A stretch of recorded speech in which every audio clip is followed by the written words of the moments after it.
Imagine a world where chaos reigns, where morality is shattered and the very fabric of society has unraveled. A time when justice is lost and the darkness of human nature is fully exposed. What would happen when a nation turns its back on God, leaving nothing but devastation in its wake? In today's episode, we're diving into one of the Bible's most horrific and soul-shaking stories. The story of a Levite, his concubine, and a tragedy so brutal, it ignites a civil war that nearly destroys an entire tribe. But this isn't just a story of violence. It's a story about the collapse of morality, the cost of silence, and the consequences of unchecked evil. How far can humanity fall before there's no coming back? What happens when justice is abandoned and every man does what is right in his own eyes? It takes place during the period of the Judges, when Israel lacked centralized leadership and each tribe operated as its own entity. The events in these chapters reflect the moral decay, lawlessness, and violence that characterized this era. In this video, we'll pull back the veil on one of the darkest, most haunting chapters of the Bible.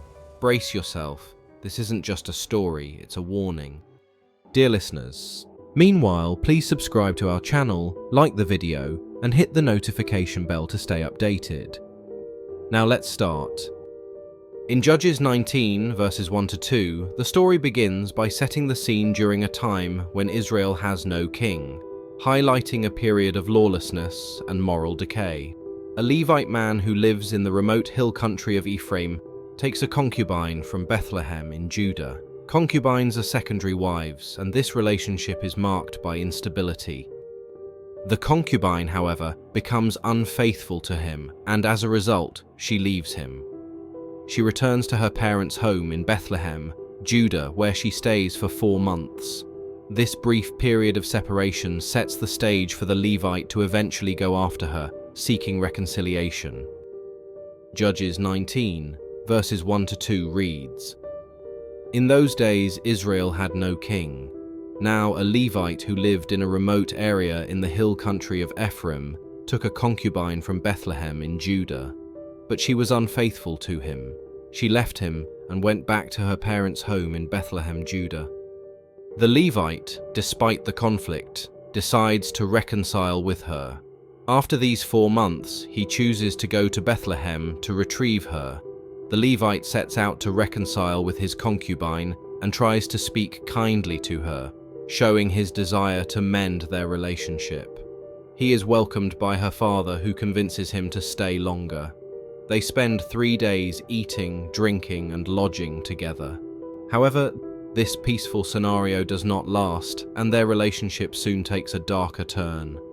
The story of the Levite and his concubine sets the stage for the tragic events that unfold later. The tension between them, combined with the lack of moral and judicial structure in Israel during the time of the Judges, leads to horrific events and eventually to a civil war in Israel. This passage highlights not only the personal strife between the Levite and his concubine, but also the broader moral decay and instability in Israel, as there is no king in Israel. This absence of centralized leadership and justice contributes to the lawlessness that defines this period in Israel's history. After the Levite stays for 3 days with his concubine's father, the story takes another turn as he decides to return home. The Levite's father-in-law continues to insist that he stay, urging him to rest and enjoy another meal together. This hospitality shows the father's desire to keep the Levite around, but the Levite is determined to leave. After the repeated delays, they set out to travel, but it's already late in the day when they begin their journey. As they travel through the wilderness, it becomes clear that the journey is taking longer than expected. The Levite's servant suggests stopping at the nearby city of Jebus, which will later become Jerusalem, but the Levite refuses. He doesn't want to stay in a foreign city, a place occupied by the Jebusites who were not Israelites. Instead, the Levite insists on reaching Gibeah, a town in the territory of Benjamin, where he hopes to find hospitality from his fellow Israelites. When they reach Gibeah, the Levite and his party are met with a chilling reality. No one in the city offers them hospitality. In ancient Israel, hospitality was a deeply important cultural value, and travelers were expected to be welcomed into homes for safety and shelter. Yet, in this case, the Levite and his group are left to wait in the open square of the city, showing the moral decline of the time. The Levite and his concubine's ordeal begins to unravel further when a man from the hill country of Ephraim, living in Gibeah, sees them sitting in the square. This man, seeing that the travelers are without shelter, invites them to stay at his house. However, the hospitality that follows will soon turn into something far darker. As the Levite and his concubine are taken into the home of the Ephraimite man, the situation takes a terrifying turn. The Levite explains his journey. He was returning home after having traveled to Bethlehem. The old man, noticing their discomfort and lack of shelter, immediately invites them to his home. Judges 19, verses 20 to 21 reads, "You are welcome at my house," the old man said. "Let me supply whatever you need, only don't spend the night in the square." So he took him into his house and fed his donkeys. After they had washed their feet, they had something to eat and drink. So the old man shows kindness and hospitality, offering food for the donkeys, a place to wash their feet, and food and drink for the travelers. The Levite and his party are relieved, thinking they have finally found safety and comfort for the night. But this brief moment of peace is short-lived. As the evening progresses, a terrifying scene unfolds. The men of Gibeah, described as wicked men, surround the house. They demand that the old man bring out the Levite so they can know him carnally, a clear reference to a violent and sexual assault. This request echoes the story of Sodom and Gomorrah in Genesis 19, where the men of Sodom demand to sexually assault Lot's guests. The old man, desperate to protect his guest, tries to reason with the mob. His response is both heartbreaking and deeply troubling. Judges 19, verses 24 to 25 reads, "Look, here is my virgin daughter and his concubine. I will bring them out to you now, and you can use them and do to them whatever you wish. But as for this man, don't do such an outrageous thing." But the men would not listen to him. So the man took his concubine and sent her outside to them. According to these verses, in a desperate and disturbing attempt to save his guest, the old man offers his virgin daughter and the Levite's concubine to the mob, suggesting they can do as they wish with them. This moment highlights the extreme breakdown of morality in Gibeah and Israel at large. The Levite's concubine is forced into a horrific situation by the actions of the mob, and the old man's response reflects the complete loss of honor and justice in that society. The mob refuses the offer of the virgin daughter and instead takes the concubine. In the cruelest possible way, the Levite throws his concubine out to the mob. They abuse her all night long, and in the morning, when the mob finally releases her, she is left broken and lifeless.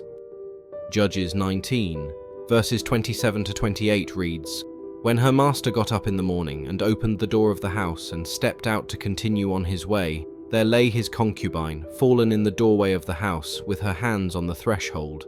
He said to her, 'Get up, let's go.' But there was no answer. Then the man put her on his donkey and set out for home." According to these verses, when the Levite gets up in the morning, he opens the door of the house and steps out, ready to continue on his journey. To his shock, he finds his concubine lying in the doorway of the house, with her hands resting on the threshold. He calls out to her, saying, "Get up, let's go." However, she doesn't respond. Realizing something is terribly wrong, the man puts her on his donkey and begins his journey back home, carrying her lifeless body with him. Upon his arrival, he takes a drastic and disturbing action. The Levite, in a chilling act of vengeance and shock, dismembers his concubine's body into 12 pieces. He then sends each piece to the 12 tribes of Israel, intending to shock and provoke the nation into action. This brutal act serves as a call to Israel, demanding justice for the horrific crime committed in Gibeah. Upon receiving the body parts, the people of Israel are horrified. They recognize the gravity of the crime, acknowledging that such a wicked act has not been seen since the Exodus from Egypt. This moment marks the beginning of a profound crisis in Israel, leading to widespread outrage and the eventual mobilization of the tribes to confront the tribe of Benjamin for the atrocity committed in Gibeah. The story of the Levite and his concubine is a stark illustration of the complete moral and spiritual collapse that occurred during the time of the Judges. As the gruesome message of the Levite's concubine's dismemberment spreads throughout Israel, the tribes are shocked by the atrocity and begin to gather at Mizpah to discuss the horrific event. A massive gathering takes place at Mizpah, where representatives from all the tribes of Israel come together. They are deeply disturbed and seek to understand how such an atrocity could happen within their own nation. 400,000 warriors are present, ready to address the situation. The leaders ask the Levite to explain how this wicked deed unfolded. The Levite recounts the horrifying events, laying out the facts of the attack and the subsequent dismemberment of his concubine. His account emphasizes that he himself was nearly killed by the men of Gibeah, while his concubine was abused to the point of death. He declares the actions of the men of Gibeah as lewdness and outrage, describing their conduct as a direct attack on Israel's moral and social order. The tribes of Israel are unified in their outrage and vow not to return home until justice is served. They agree to march against Gibeah by lot, with each tribe contributing soldiers for the campaign. The goal is to bring retribution for the vileness committed by the men of Gibeah and to make an example of the town. The Israelites send a delegation to the tribe of Benjamin, demanding that the guilty men of Gibeah be handed over for justice. They intend to put them to death and rid Israel of the evil that has tainted their nation. However, Benjamin refuses to deliver the men responsible for the crime, choosing instead to defend them. This marks the point of no return. The dispute escalates into full-scale conflict. The Benjaminites rally to defend Gibeah, and they assemble an army of 26,700 men, including 700 select men from Gibeah who are renowned for their skill in slingshot warfare. These left-handed warriors are described as incredibly accurate, able to hit a target as small as a hair's breadth. The tribe of Benjamin stands firm, preparing for war. The Israelites, knowing the severity of the conflict, inquire of God through prayer. God instructs them to send the tribe of Judah first. The battle begins, and the men of Israel prepare for the conflict in earnest, determined to bring justice to the wrong done to the Levite's concubine and punish the tribe of Benjamin for harboring the criminals. This sets the stage for a series of intense battles that will determine the fate of the tribe of Benjamin, with Israel seeking retribution for the evil in Gibeah.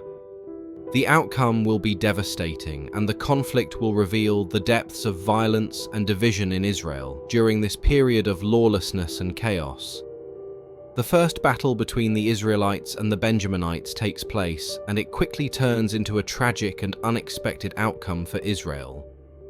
On the second day of battle, the Benjaminites manage to deliver a crushing defeat to the Israelites, killing another 18,000 of their warriors.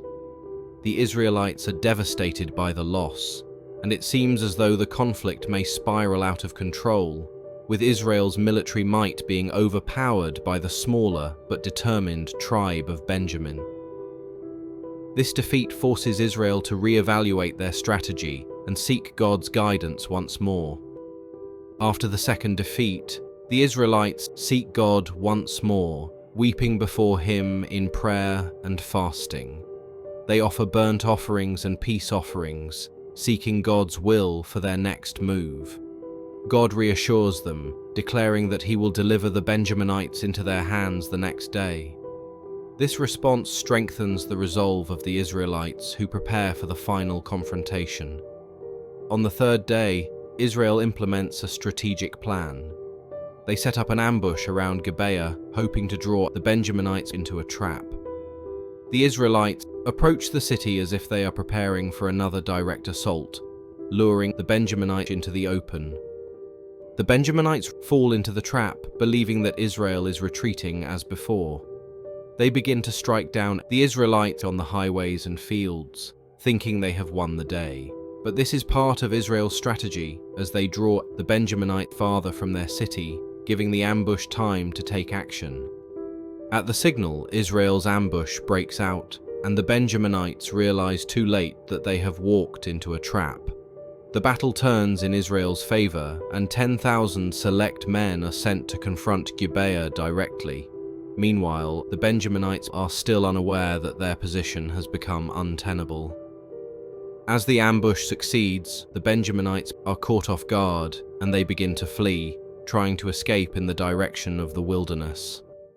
The Israelites closes in from all sides, surrounding and overwhelming the Benjaminites in a decisive victory. The battle overtakes them and Israel slaughters the fleeing Benjaminites, leaving no escape. The Benjaminites are completely defeated, with the remaining survivors fleeing into the wilderness. Israel's forces capture and destroy Gibeah, as the ambush forces move in and strike the city with the sword. The city is obliterated, and Israel has achieved total victory. In the final act of revenge and retribution, Israel's forces slaughter the Benjaminites, killing both men and beasts and setting fire to their cities. The tribe of Benjamin is nearly wiped out. This battle marks the tragic and bloody end of the conflict between Israel and the tribe of Benjamin, which started as a response to the heinous crime committed in Gibeah. The cost of this civil war is staggering, with the tribe of Benjamin nearly annihilated, and the nation left to reckon with the consequences of their violent retribution. After the defeat of Benjamin, the Israelites are faced with a difficult moral dilemma. They had sworn an oath not to give their daughters in marriage to the men of Benjamin, and now they were concerned about the survival of the tribe of Benjamin. To ensure their survival, the Israelites devise a plan to provide wives for the remaining Benjaminites. First, they punish Jabesh Gilead for not participating in the war against Benjamin. They send 12,000 warriors to kill every man, woman, and child in the city, sparing only the virgins. They give these women to the men of Benjamin. However, this is still not enough to fully restore the tribe.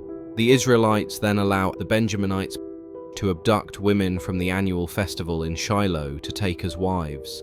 In the end, the tribe of Benjamin is saved, but at the cost of immense bloodshed and moral compromise. The last verse of the book of Judges sums up this tragic time. In those days there was no king in Israel. Ever one did what was right in his own eyes. Judges 21 verse 25. Thus, the story of the Levite and his concubine is a profound commentary on the moral decay and lawlessness that plagued Israel during the period of the Judges. It illustrates the breakdown of justice, the failure of leadership, and the horrors that arise when people abandon God's commandments.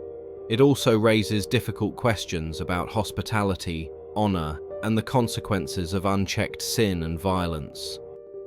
The tale is not only disturbing for its violence, but also for the ethical and moral failures on both a personal and national level.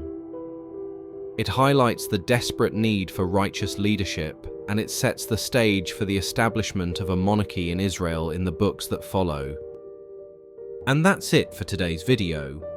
If you found this video insightful, make sure to hit that like button and subscribe for more deep dives into biblical stories. Have you ever felt like there's so much more to the stories you thought you knew? On our channel, we discuss the untold layers and hidden meanings behind some of the most captivating narratives in the Bible. Each episode invites you to explore the deeper emotions, conflicts, and mysteries that shaped the lives of people in ancient times. From family rivalries to miraculous moments, we explore the stories behind the scenes, giving you a fresh perspective on these ancient texts. Our episodes are designed to spark your curiosity and make you think about the deeper meanings behind these timeless tales. So, if you're ready to see the Bible in a whole new light, come and explore with us. You won't want to miss a single episode. And as always, feel free to drop your thoughts in the comments below. Until next time, keep questioning and keep exploring.